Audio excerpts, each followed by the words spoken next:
नमस्कार, मैं प्राची गुप्ता क्लास 6 की अपनी गणित की कक्षा में आप सबका स्वागत करती हूँ।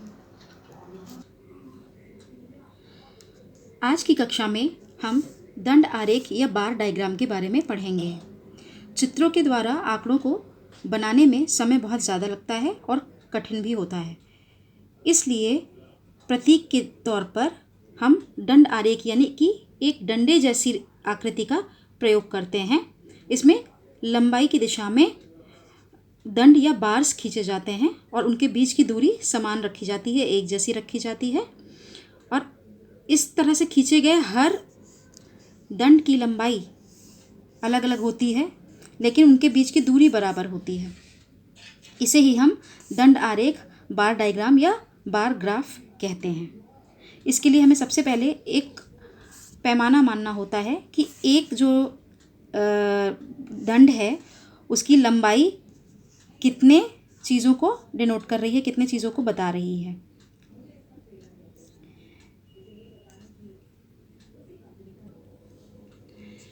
एक उदाहरण के तौर पर हम इसे समझते हैं। ये 6 विद्यार्थी हैं जिनको 600 में से अलग अलग प्राप्तांक मिले हैं, अंक मिले हैं। इसे हमें बार डायग्राम के द्वारा दिखाना है, निरूपित करना है।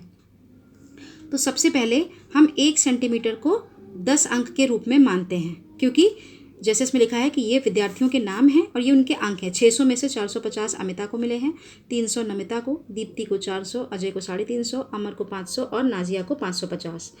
अब हमने क्या किया, 1 सेंटीमीटर इज इक्वल टू 10 अंक हमने पैमाना माना।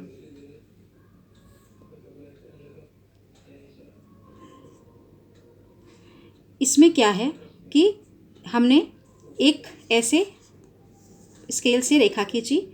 अब इसमें डायग्राम में ये नीचे की तरफ हमने जो अलग अलग ऐसे डंडे बनाए हैं, इनको हमने एक एक विद्यार्थी मान लिया, उनके नाम लिख दिए।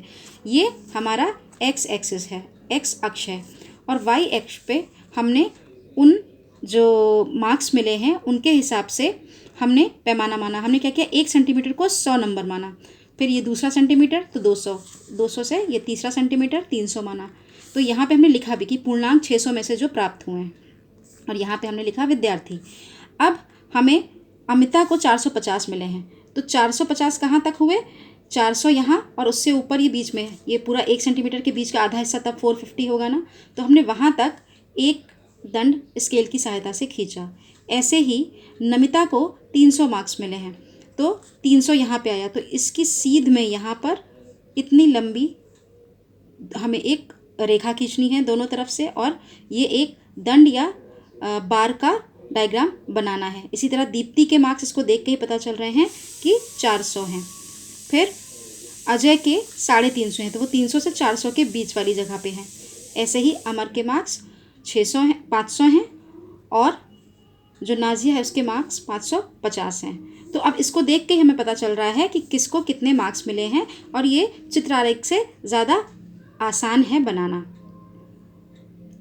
अगली कक्षा में मिलते हैं। धन्यवाद।